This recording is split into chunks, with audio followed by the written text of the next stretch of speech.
Hey everyone, I'm working to hit 2,000 subscribers and I need your help to get there. If you enjoy the content, please hit that subscribe button right now. Picture this. It's March 2026. Free agency is exactly 1 week away. The Minnesota Vikings, a team that spent like a drunken sailor at a yacht auction over the last 2 off-seasons, are now sitting roughly $45 million over the salary cap. $45 million. That's not a cap problem. That's a financial emergency. That's the kind of number that makes general managers wake up at 3 in the morning in a cold sweat. And yet, here we are, Vikings fans, watching the slow-motion demolition of what was supposed to be a championship roster. Grab your purple jerseys and hold on tight, because Minnesota is about to look very, very different by the time March 11th rolls around. Let's start with the gut punch that nobody wanted, but everybody saw coming. According to ESPN's Adam Schefter, the man who never drops a wrong scoop, the Vikings have informed running back Aaron Jones and defensive tackle Javon Hargrave that they will be released at the start of the new league year on March 11th, barring some kind of miracle trade. And let's be honest with each other here. Nobody is trading for these guys. Every NFL general manager in the league knows they can just wait 7 days and pick them up off the street for pennies on the dollar. Why give up a draft pick? The barring a trade language is just the league's polite way of saying, this man is done here. Now, the Aaron Jones release? That one genuinely stings.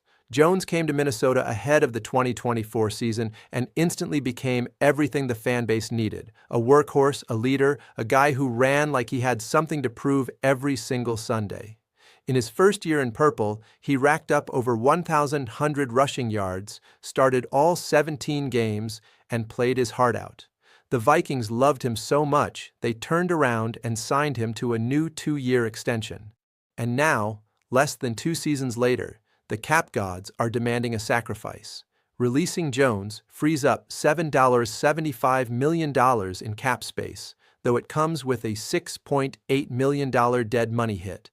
The man gave everything he had in Minneapolis, and this is how it ends. Not with a parade, with a spreadsheet decision.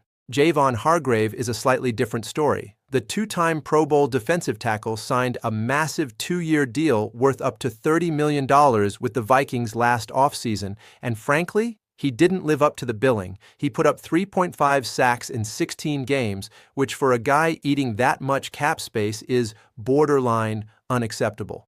Compare that to Jalen Redmond, who exploded for 6 sacks and 12 tackles for loss from basically out of nowhere, and you start to understand why Hargrave became expendable almost immediately.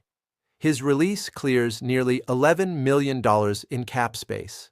Add that to the Jones savings, and you're looking at close to $19 million freed up, which sounds massive until you remember the Vikings still need to cut roughly another $26 million to even get cap compliant before the deadline. Which brings us to the next names on the chopping block, and these ones are going to sting even worse for the trenches. Both ESPN's Kevin Seifert and The Athletic's Alec Lewis dropped the same 2 names in their reports: defensive tackle Jonathan Allen and center Ryan Kelly. Let that sink in. The Vikings spent a small fortune rebuilding their interior defensive line last offseason. Hargrave, Allen, the works, and now they're potentially jettisoning both of them after a single disappointing season. Allen signed a 3-year, $51 million deal with $23.5 million guaranteed and currently carries a cap hit of nearly $24 million for 2026. He played all 17 games, but simply did not dominate the way a $51 million man is supposed to dominate. Cutting him isn't clean either. The dead money situation is significant.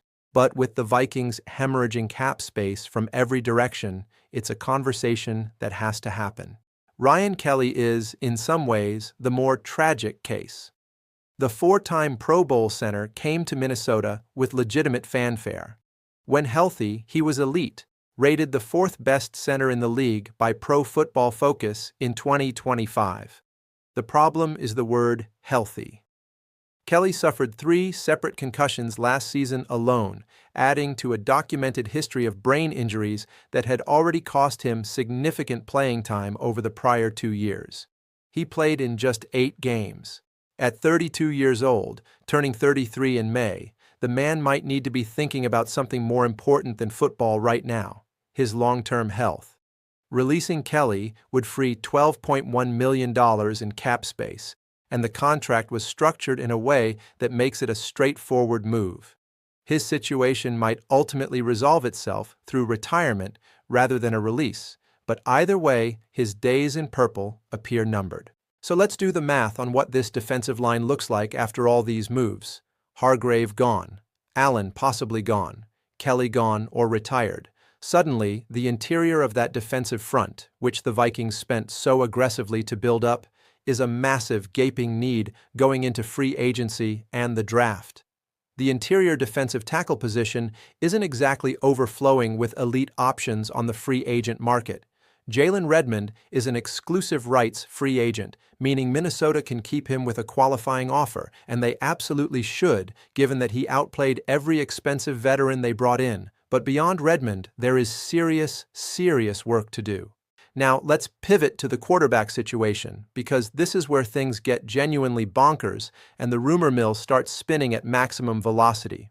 The Minnesota Vikings are in a fascinating and slightly uncomfortable position. They drafted J.J. McCarthy 11th overall in 2024. He missed his entire rookie season with a knee injury. He came back in 2025 and struggled through an injury-riddled campaign that left the fan base with more questions than answers. The Vikings are reportedly not ready to give up on McCarthy. He's only 23 years old, but they also aren't willing to hand him the keys to a $200 million roster without some serious competition. Enter the quarterback carousel, which is spinning faster than anyone expected.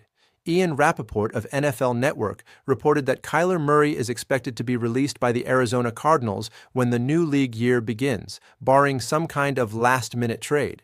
And ESPN's Jeremy Fowler went even further, reporting that the Vikings are considering Murray and Geno Smith as the top-tier options for their veteran quarterback plan, with Tua Tagovailoa and the returning Kirk Cousins also on the radar in a second tier. Read that again. Kyler Murray, the former Offensive Rookie of the Year, the guy who led Arizona to their only playoff appearance in a decade, a 2-time Pro Bowler, could potentially be available at a league minimum salary of $1.3 million, because the Cardinals are going to eat a massive dead cap hit no matter what, which means Murray essentially walks away almost for free to whoever signs him. The case for Kyler Murray in Minnesota is genuinely compelling when you think about it.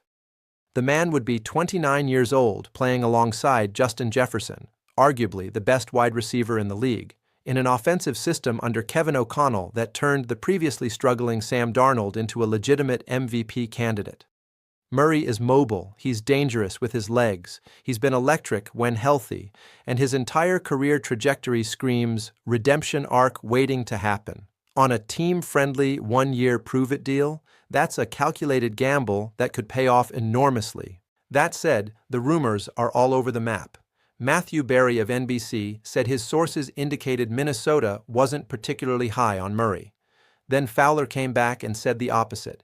Then other sources say the real frontrunners are Geno Smith and Murray together in the first tier. At this point, the only honest thing anyone can say about the Vikings' quarterback situation is that nobody actually knows what's going to happen, including possibly the Vikings themselves. What is clear is that Kirk Cousins making a return feels like a step backward nobody is truly excited about, and the idea of bringing in Tua Tagovailoa, a quarterback who has had more documented concussions than Ryan Kelly, to mentor a guy like McCarthy feels like a health risk layered on top of a health risk.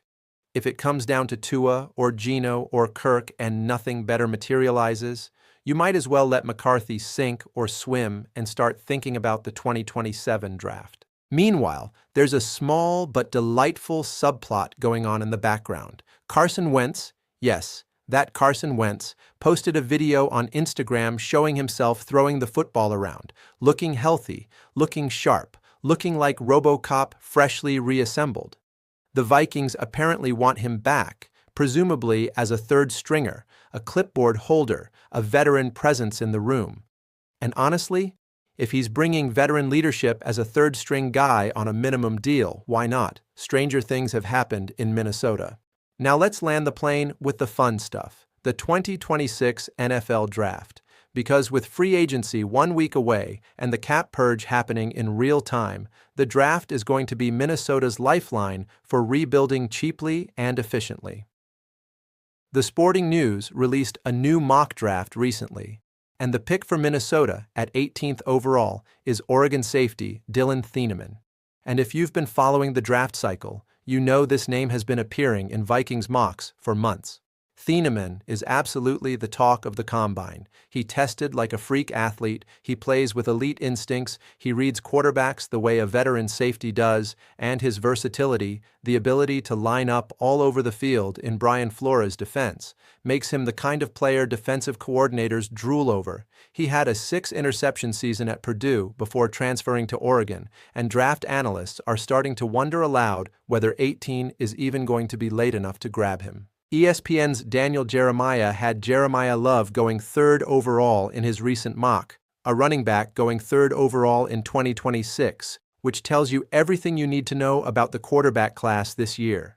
Love is a special talent, and there will be teams willing to trade up to get him. That creates chaos in the top 10 picks that could ripple all the way down to where Minnesota sits. The safety class this year is legitimately excellent, which is great news for a Vikings team that is watching the legendary Harrison Smith approach the twilight of his career. Beyond Thieneman, names like Bud Clark are drawing real attention from Minnesota's scouts.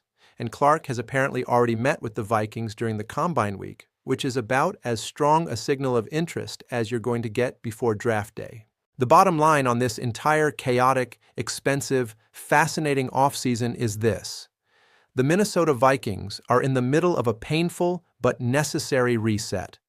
The aggressive free agent spending of the last 2 years built a roster that was supposed to compete for a Super Bowl. Instead, they missed the playoffs, the general manager got fired, and the team is now $45 million over the cap with 1 week before free agency begins. Painful cuts are coming. More are probably on the way. The quarterback room is going to look completely different by the time training camp opens. And somewhere in this draft, there is hopefully a safety or two who will anchor Minnesota's defense for the next decade. Free agency officially opens on March 11th.